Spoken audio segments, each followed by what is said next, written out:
Hello বন্ধুরা, কেমন আছো তোমরা সবাই? আশা করি অনেক অনেক ভালোই আছো। আর তোমাদের ভালোবাসায় আমিও অনেক ভালো আছি, কারণ তোমরা আমাকে যে পরিমাণে ভালোবাসা দিয়েছ এবং সাপোর্ট দিয়েছ তা আমি কোনোদিন ভুলতে পারবো না। তাই তোমাদেরকে মজা দেওয়ার জন্য আবারও একটি নতুন গল্প নিয়ে হাজির হলাম। গল্পটি শোনার মতো, আশা করি তোমাদের দাঁড়িয়ে যাবে এবং তোমরা হাতের কাজ করতে সবাই হেডফোন নিয়ে বসে যাও। যদি আমার গল্প শুনে মজা পাও তাহলে অবশ্যই আমার চ্যানেলটি সাবস্ক্রাইব করবে। তো চলো বন্ধুরা, আমরা কথা না বাড়িয়ে আসল গল্পে চলে যাই। আমি বাড়িতে একা থাকতাম আর একজন লোককে আমার বাড়িতে কাজের জন্য রেখে দিয়েছিলাম। প্রায় প্রতি রাতে খাবারের পর আমি সবসময় জ্ঞান হারিয়ে ফেলতাম। সকালে উঠলে আমার সব শরীর অনেক ব্যথা করত। একদিন রাতে আমি না খেয়েই ঘুমিয়ে পড়লাম, কিন্তু সেই সময় আমার হুঁশ উড়ে গেল যখন মাঝরাতে আমার সাথে থাকা লোকটা। আমার নাম রুকসানা আক্তার। আমি ছিলাম 25 বছরের একটি সুন্দরী মেয়ে। পড়াশোনা শেষ করে আমি কাজ শুরু করলাম। আজ আমার ছুটির দিন এবং আমি যখন ঘরের জিনিসপত্র কিনতে বাজারে যাই তখন গরমের কারণে আমার মাথা ঘোরা শুরু হয়। আমি এক সপ্তাহের বাজার বা মাল কেনার পরে বাড়িতে ফিরছিলাম, তখন একজন লোক আমাকে ধাক্কা দেয়। আমার অনেক লজ্জা পেয়েছে তখন, কারণ তার অনেক ব্যথা পেয়েছিল। গরমের কারণে তিনি অনেক ঘামছিলেন। আমি ওই লোকটির কাছে ক্ষমা চাইলে সে বলল, বোন, আমার কাজের অনেক দরকার। আগে একটা দোকানে আমি কাজ করতাম, কিন্তু পরে সেই দোকান বন্ধ হয়ে যায় আর আমি বেকার হয়ে যাই। আমি প্রতিদিন কাজের খোঁজে বাজারে আসি, কিন্তু আমার বয়স দেখে কেউ আমাকে কাজ দেয় না। খুব খারাপ অবস্থায় আমি জীবন পার করছি। আপনি আমার একটু উপকার করুন, আপনি যে কাজ বলবেন আমি সেটাই করব। লোকটা জোর করে আমার হাত থেকে জিনিস ভরা ব্যাগগুলো কেড়ে নিজের হাতে নিল আর বলল, বোন, আমি আপনাকে গাড়ি পর্যন্ত ছেড়ে দেব। আপনি আমাকে কিছু টাকা দিয়ে দেবেন। লোকটার ওইরকম অবস্থা দেখে তার জন্য আমার দয়া হলো। সে আমার বাবার বয়সী ছিল, তার মুখ আমাকে আমার বাবার কথা মনে করিয়ে দিল। লোকটি অনেক ভালো কথা বলেছিল এবং আমার মনে হয়েছিল সে একটি ভালো বাড়ির লোক। পরিস্থিতি তাকে এমন পর্যায়ে নিয়ে এসেছিল যে সে আমার কাছে চাকরি চাইতে বাধ্য হয়েছিল। আমি বললাম, বাবাজি, ঠিক আছে, তোমাকে আমার বাড়ির কাজের জন্য রাখব। এমন একজন লোকের আমার প্রয়োজন যে আমার জন্য বাড়ির জিনিসপত্র আনবে এবং বাড়ির ছোট বড় কাজগুলো করবে। তোমার আপত্তি না থাকলে তুমি আমার সাথে চলো। আমার কথা শুনে লোকটার মুখে হাসি ফুটে উঠল। আমি বাবাজিকে তার বাড়ির কথা জিজ্ঞেস করলে বাবাজি বলেন যে তিনি অন্য শহর থেকে এখানে চাকরি করতে এসেছেন এবং তার মেয়ের বিয়ের জন্য কঠোর পরিশ্রম করছেন। প্রত্যেক বাবার মতো তিনিও চেয়েছিলেন তার মেয়েকে পৃথিবীর সব সুখ দিতে। তার কথা শুনে আমার চোখে পানি এসে গেল। আমি বাবাজিকে সান্ত্বনা দিলাম যে আপনি চিন্তা করবেন না, সব ঠিক হয়ে যাবে। আমি বাড়ি এসে বাবাজিকে কিছু ঘরের কাজ বুঝিয়ে দিলাম। আমি বাবাজিকে দিয়ে কিছু ঘর পরিষ্কারের কাজও করাতে চেয়েছিলাম। আমার ঘর তেমন অপরিষ্কার হতো না, কিন্তু পরিষ্কার করার মতো সময় আমার থাকত না। বাবাজি আমাকে বলেছিলেন যে তিনি অনেক ভালো খাবার ও রান্না করতে জানেন এবং তিনি নিজে থেকে আমার জন্য খাবার তৈরি করবেন বলে জানালেন। আমি নিজে একটা চাকরি করা মহিলা ছিলাম, তাই আমি বাবাজিকে বলেছিলাম যে এখন থেকে আপনি বাড়ির সব দায়িত্ব পালন করুন, আমি আপনাকে অনেক ভালো বেতন দেব।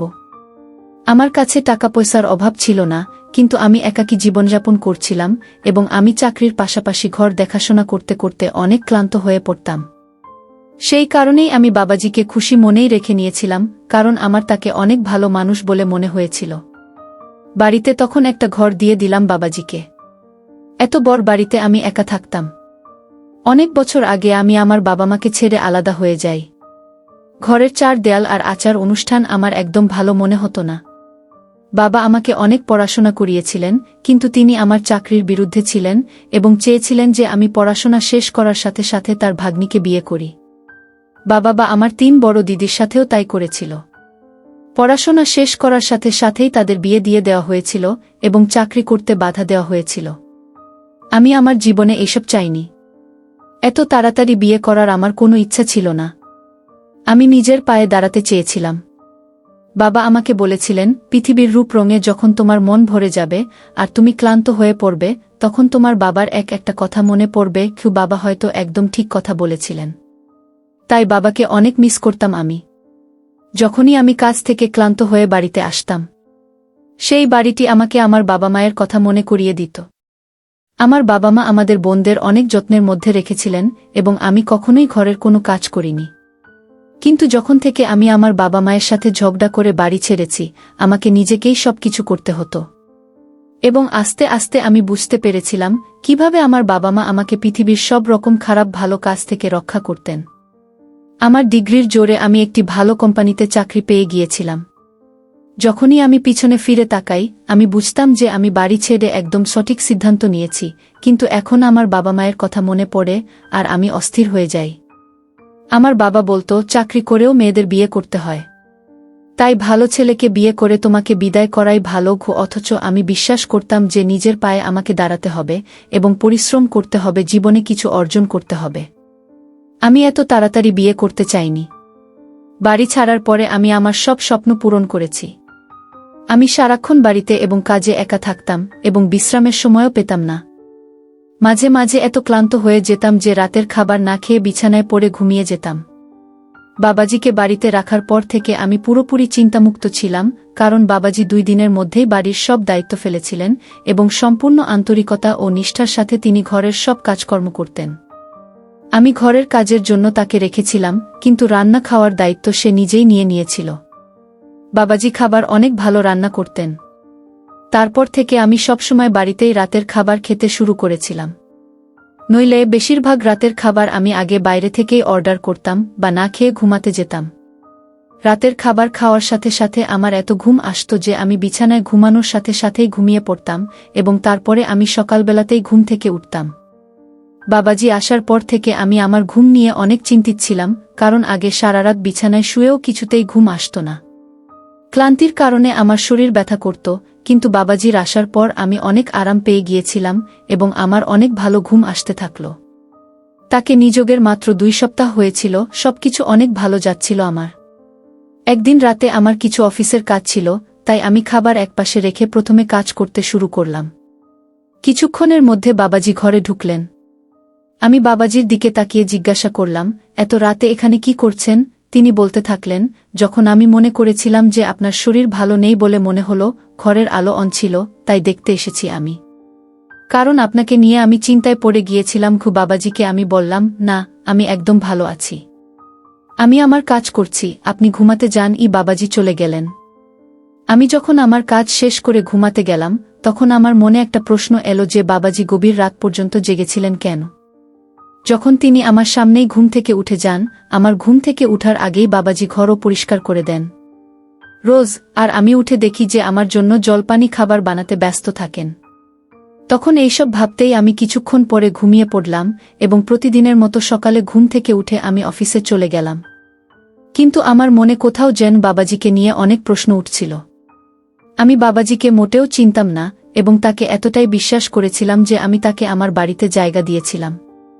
আমি এদিকে প্রায় প্রতিদিনই অফিসের কাজে নানা রকম সমস্যার মুখোমুখি হতাম এবং তারপর আবার বাবাজিকে নিয়েও চিন্তিত ছিলাম। যাই হোক, বাবাজি অনেক ভালো কথা বলতেন এবং বাড়ির কাজও মন দিয়ে করতেন। তাকে নিয়ে আমার কোনো সমস্যা ছিল না, তবে গত রাতের কথা আমাকে কিছুটা বিভ্রান্ত করেছিল। সন্ধ্যায় আমি বাড়ি ফিরলে বাবাজি সাথে সাথে চা বানিয়ে আমার ঘরে নিয়ে আসেন। আমি বাবাজিকে জিজ্ঞেস করলাম তার পরিবারের সদস্যরা কেমন আছেন এবং তার মেয়ের বিয়ে কবে। বাবাজি নিজেই বলতে শুরু করলেন যে তার পরিবারের সদস্যরা গ্রামে থাকেন আর বাবাজি শহরে এসে থাকে, অনেক বছর পার হয়ে গেছেন তিনি এই কাজই করেন এবং বছরে একবার তার বাড়িতে যান। তার মেয়ের বিয়ের 5-6 মাস বাকি এবং বাবাজিকে তার মেয়ের বিয়ের প্রস্তুতি নিতে হবে, এই জন্য তার টাকার প্রয়োজন। আমি বাবাজিকে বললাম, আপনি চিন্তা করবেন না, আমি অবশ্যই আপনার মেয়ের বিয়ের জন্য যথাসম্ভব সাহায্য করব। সে অনেক খুশি হয়ে চলে গেল।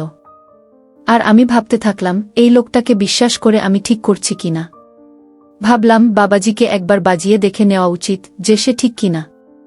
আমি রাতের খাবার খাইনি আর অসুস্থতার অজুহাতে তাড়াতাড়ি ঘুমাতে চলে গেলাম। আমি চোখ বন্ধ করে অনেকক্ষণ শুয়ে থাকলাম, কিন্তু কিছুই হলো না। আমি ভাবলাম যে অকারণে একজন ভালো মানুষকে সন্দেহ করেছি আমি, এবং আমি কি নাকি ভেবে ফেলেছিলাম। এরই মধ্যে ঘরের দরজা খুলে লোকটি আমার ঘরে ঢুকে এলো। আমি দরজায় ভিতর থেকে তালা দিয়ে শুয়েছিলাম, কিন্তু ঘরের বাড়তি চাবি দিয়ে ঘরের দরজা খুলেছিল। ওই লোকটা, আমার নিঃশ্বাস বন্ধ হয়ে গেল। এত রাতে সে আমার ঘরে কি করতে এসেছিল জানি না। আমাকে ঘুমাতে দেখে সে ঘর থেকে বের হয়ে গেলে আমি যেন প্রাণ ফিরে পেলাম। উফ, কিন্তু এমন সময় আমার পায়ের নিচ থেকে মাটি সরে গেল। আমি যখন দেখলাম আমার অনেক পরিচিত এক লোক ওই বাবাজির পিছনে ঘরে এলো, যাকে আমি অনেক ভালো করেই চিনতাম, এবং আমি বিশ্বাস করতে পারছিলাম না যে সেই মানুষটি মাঝরাতেও আমার বাড়িতে থাকতে পারে। লোকটা আমার বিছানার কাছে এসে আমার পাশে বসল। তার চোখ ছিল আমার শরীরের দিকে। সে আমার মুখে হাত দিতেই আমার দম বন্ধ হয়ে গেল এবং আমি উঠে বসলাম। আমাকে জেগে থাকতে দেখে সেই ব্যক্তিও স্তব্ধ হয়ে গেল। হয়তো সে ভেবেছিল যে আমি তাড়াতাড়ি ঘুমিয়ে গেছি। আমি সাথে ঘরের সব লাইট অন করে দিলাম আর আওয়াজ করতে থাকলাম। বাবাজি আমার আওয়াজের সাথে সাথে আমার ঘরে চলে এলেন। আমি রেগে গিয়ে বাবাজির দিকে তাকিয়েছিলাম এবং তিনি মাথা নিচু করে দাঁড়িয়েছিলেন। আমি এগিয়ে গিয়ে লোকটার কলার ধরলাম এবং তাকে জিজ্ঞেস করলাম, এত রাতে আমার ঘরে কি করে, যদিও আমি ভালো করেই জানতাম ওই লোকটা আমার ঘরে কেন এসেছে। আমি যখন আমার বাড়ি ছেড়ে চাকরির জন্য গেলাম, তখন বুঝলাম যে পৃথিবীতে ভালো মানুষের পাশাপাশি অনেক খারাপ মানুষও আছে, যারা তোমার জন্য সমস্যা তৈরি করে। বিশেষ করে সেই সময় যখন আপনার মাথায় বাবা বা ভাইয়ের ছায়া থাকে। আমি একটা বড় কোম্পানিতে চাকরি পেয়েছিলাম, কিন্তু সেখানকার ম্যানেজার, যিনি আমার বস ছিলেন, তিনি আমার জন্য সমস্যা হয়ে দাঁড়ালেন। মেয়ে হওয়ার পাশাপাশি আমি অনেক সুন্দরও ছিলাম, এবং এটি আমার জন্য একটি সমস্যা হয়ে দাঁড়ায়। তার খারাপ চোখ সবসময় আমার দিকে স্থির থাকে। ম্যানেজার আমার সৌন্দর্যের সম্পূর্ণরূপে মুগ্ধ হয়েছিলেন এবং আমার অফিসে কাজ করা কঠিন করে তুলেছিলেন। কোনো না কোনো অজুহাতে আমাকে তার ঘরে ডেকে আমার কাছে যাওয়ার চেষ্টা করত। আমি যতই তাকে এড়িয়ে যাওয়ার চেষ্টা করেছি, ততই সে ইচ্ছাকৃতভাবে আমাকে বিরক্ত করত। আমি যদি তার ঘরে না যেতাম, তখন সে নিজেই আমার কেবিনে এসে আমার সাথে এমনভাবে কথা বলতেন যে আমি অনেক লজ্জায় পড়ে যেতাম। আমি জানতাম তার উদ্দেশ্য ভুল ছিল। একদিন তিনি আমাকে বলতে শুরু করলেন যে আমি যদি তার ইচ্ছা পূরণ করি, তবে সে আমাকে অনেক ভালো পদোন্নতি দেবে। আমি ভালো করেই জানতাম তার ইচ্ছা কি হতে পারে, তাই ওর মুখে থাপ্পড় মারলাম। এত বড় কোম্পানির ম্যানেজার যে এমন খারাপ চিন্তার লোক হবে, তা ভাবতেও পারিনি আমি। আমি তার মেয়ের বয়সী ছিলাম, কিন্তু তবুও সে আমার সাথে এত অভদ্রভাবে কথা বলতে কোনো লজ্জাবোধ করল না। আমি তার মুখে থাপ্পড় মারার সাথে সাথে অফিসে তোলপাড় শুরু হয় এবং বিষয়টি আরও উপরের দিকে উঠে যায়। আমি নিজেকে নির্দোষ প্রমাণ করতে কিছু বলার জন্য চেষ্টাও করিনি। ম্যানেজার যখন আমার বিরুদ্ধে বলেছে যে আমি তার কাছে প্রমোশন চাইছি এবং আমি তাকে প্রমোশন দিতে অস্বীকার করলে সে আমাকে বদনাম করার জন্য এই খেলাটা তৈরি করেছে, আমি তার মিথ্যাচারে স্তব্ধ হয়ে গেলাম। তিনি অনেক পুরানো কাজের লোক ছিলেন, আমার কোম্পানি তাকে আমার চেয়ে বেশি বিশ্বাস করেছিল এবং আমার বিরুদ্ধে নোটিশ পাঠিয়েছিল। সেই দিনের পর আমি অনেক নির্ভরশীল হয়ে পড়ি। আমি সেই ম্যানেজারের কাছ থেকে দূরেই থাকতাম। কিছু কাজ থাকলেও আমি তার ঘরে যেতাম না, আর পিজনদের দিয়ে আমি সব কাজ করিয়ে নিতাম। আমি অনেক বছর ধরে তাকে উপেক্ষা করেছি, কারণ এই কাজটি আমার কাছে অনেক গুরুত্বপূর্ণ ছিল। কিন্তু আমি জানতাম না যে ওই ম্যানেজার তখনও আমাকে ছাড়েনি, বরং সে তার অপমানের প্রতিশোধ নিতে চেয়েছিল। আর বাবাজির সাথে আমার ঘরে এসেছিল। সেই ম্যানেজার মাঝরাতে আমার ম্যানেজারকে ঘরে দেখে আমি প্রায় প্রাণ হারানোর মতো অবস্থায় ছিলাম। সে এতটাই নির্লজ্জ ছিল যে ঝড়ের রাতে সে আমার বাড়িতে এসে গিয়েছিল। আমি ম্যানেজারের কলার ধরলে সে বলতে শুরু করে যে আমি যেভাবে তাকে পুরো কোম্পানির সামনে অপমান করেছি, সে এর জন্য প্রতিশোধ নিতে চায়। ম্যানেজার ভালো করেই জানত যে আমি বাড়িতে একা থাকি। সে আমার সম্পর্কে সবকিছু জেনে নিয়েছিল। সে জানত যে আমি বাড়ির কাজের জন্য একজন কাজের লোককে রাখতে চাই, এবং সে ইচ্ছাকৃতভাবেই তার কাজের লোককে আমার পথে পাঠিয়ে আমার বাড়িতে পৌঁছে দিয়েছিল। যে লোকটি আমার বাড়িতে কাজ করত, অর্থাৎ বাবাজি, সে আমার ম্যানেজারের কাজের লোক ছিল এবং তার অনুরোধে সে আমার বাড়িতে এসেছিল। কয়েকদিনের মধ্যেই সেই লোকটি আমার বাড়ির সব কথা ম্যানেজারকে বলেছিল এবং ম্যানেজার জানত যে সে সহজেই আমার ঘরে পৌঁছতে পারে। ম্যানেজার আমাকে তার ভয়ঙ্কর লক্ষ্য বানাতে চেয়েছিল, যাতে সে আমাকে সারা জীবনের জন্য ব্ল্যাকমেইল করে তার কাছে নিয়ে যেতে পারে। কিন্তু তার আগেই সব সত্যিটা আমার সামনে চলে এসেছিল। ম্যানেজার তার বাসায় 52 বছর বয়সী, বিবাহিত, 4 সন্তানের পিতা। সে আমাকে শুধু অপমান করতে চেয়েছিল, কারণ আমার মাথায় বাবার ছায়া ছিল না, আর সে কারণেই সে আমাকে ব্যবহার করতে চেয়েছিল। আজ বুঝলাম বাবা ঠিকই বলতেন যে ঘরের 4 দেয়ালেই মেয়েরা নিরাপদ। আমি বাবাজির দিকে রেগে তাকিয়ে বললাম, আপনি তো আমার বাবার মতো।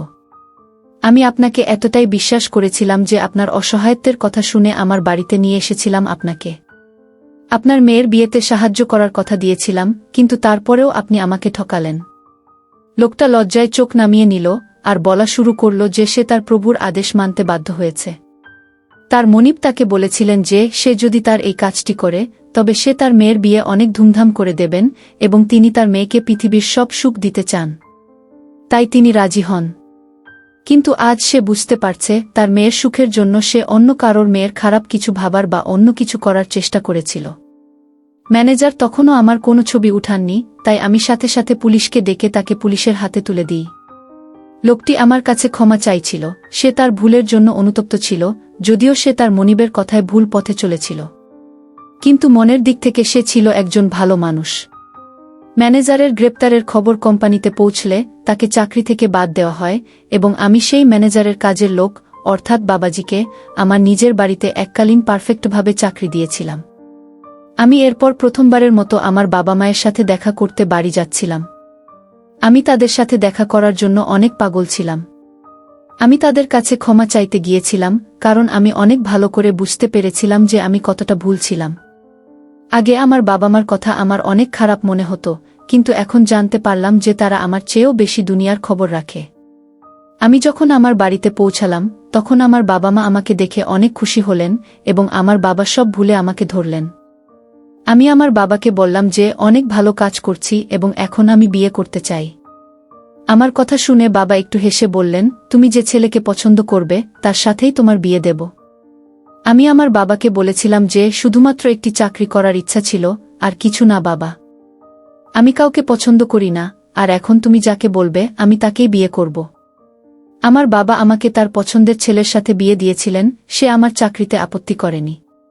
আমি বুঝেছিলাম যে যদি নারীর মাথায় কোনো পুরুষের ছায়া না থাকে আর এই দুনিয়া তার সুযোগ নিয়ে সর্বনাশ করতে ছাড়ে না, একজন মানুষ বিয়ের পরেও তার ইচ্ছা পূরণ করতে পারে, এবং আমিও চাকরি করে আমার ইচ্ছা পূরণ করেছিলাম। আর বাবা সত্যি বলতেন, একজন নারীর অহেতুক কাজ করা উচিত নয়। কমেন্ট করে অবশ্যই জানাবেন যে একজন নারীর চাকরি নিয়ে আপনার মতামত কি। একজন মহিলার শুধুমাত্র প্রয়োজনের সময় কাজ করা উচিত? একজন নারীর কি প্রয়োজন হলেই চার দেয়াল থেকে বেরিয়ে আসা উচিত, নাকি সে তার ইচ্ছা পূরণের জন্য কাজ করতে পারে? তবে আমার মতামত হল বর্তমান যুগটা হচ্ছে খুবই অন্য ধরনের। এখানে প্রতিযোগিতা করে এবং নিজেকে সেফ রেখে চলা খুবই কঠিন অবস্থা। সবাই চায় নিজের অর্থ উপার্জন করে তার বাবা মাকে, ভাই বোনকে, পরিবারকে সুখে রাখবে এবং নিজেও সারা জীবন সুখে থাকবে। কিন্তু সেই জীবন চলার পথে যদি তেমন কোনো কিছু খারাপ ঘটনা ঘটে যায় তাহলে সেটা হবে আপনার ভবিষ্যৎ চলার জন্য ভয়ঙ্কর অবস্থা। ম্যানেজার যদি আসলে আমার সাথে অঘটন কিছু ঘটাতো তাহলে আমার ভবিষ্যৎটা নষ্ট হয়ে যেত। যদিও আমি আমার পরিবারের বাধা অতিক্রম করেও নিজে পায়ে দাঁড়িয়ে ভবিষ্যতে চলার জন্য কিছু করতে চেয়েছিলাম, কিন্তু চেষ্টা করে আমি সফল হতে পেরেছিলাম। তারপরও আমি অফিসিয়াল টাইমে আমার ম্যানেজারের পক্ষে অন্যরকম চোখের মাধ্যম হয়ে যাই। আর সেই ক্ষেত্রে যদি আমি ম্যানেজারের জালে পুরোপুরি পড়ে যেতাম তাহলে আমার সর্বনাশ হয়ে যেত এবং ভবিষ্যৎ চলার পথটা অন্ধকার হয়ে যেত। বর্তমান যুগে মেয়েদের চলার পথটা খুব সহজ নয়। আগের পুরাতন মানুষ বলতো মেয়েরা শুধু চার দেয়ালের মাঝেই সবচেয়ে বেশি ভালো ও নিরাপদ থাকবে, আর যদি বাইরে বের হতে চায় তাহলে সেটা হবে খুবই প্রতিযোগিতামূলক। তবে শেষ কথা হচ্ছে আমরা চেষ্টা করব নিজেকে সফলভাবে গড়ে তোলার জন্য। তবে সে চলার পথে এমন কোনো কিছু যেন অপ্রীতিকর ঘটনা না ঘটে যা আমাদের ভবিষ্যৎ চলার পথ অন্ধকার করে ফেলে। তাই সবকিছু করার আগে ভেবে চিন্তে আমাদের ধাপ ফেলতে হবে। বন্ধুরা, আজকের ভিডিওটা এখানেই শেষ করলাম। অনেক কষ্ট করে ভিডিওটি আপনাদের জন্য বানিয়েছি। যদি ভিডিওটি আপনাদের ভালো লেগে থাকে তাহলে একটা লাইক করবেন এবং চ্যানেলটি অবশ্যই সাবস্ক্রাইব করবেন, এই আশা ব্যক্ত রেখে আপনাদের কাছ থেকে বিদায় নিচ্ছি আমি। দেখা হবে আগামীকালের নতুন কোনো ভিডিওতে। সে পর্যন্ত সবাই ভালো থাকুন, সুস্থ থাকুন। ধন্যবাদ।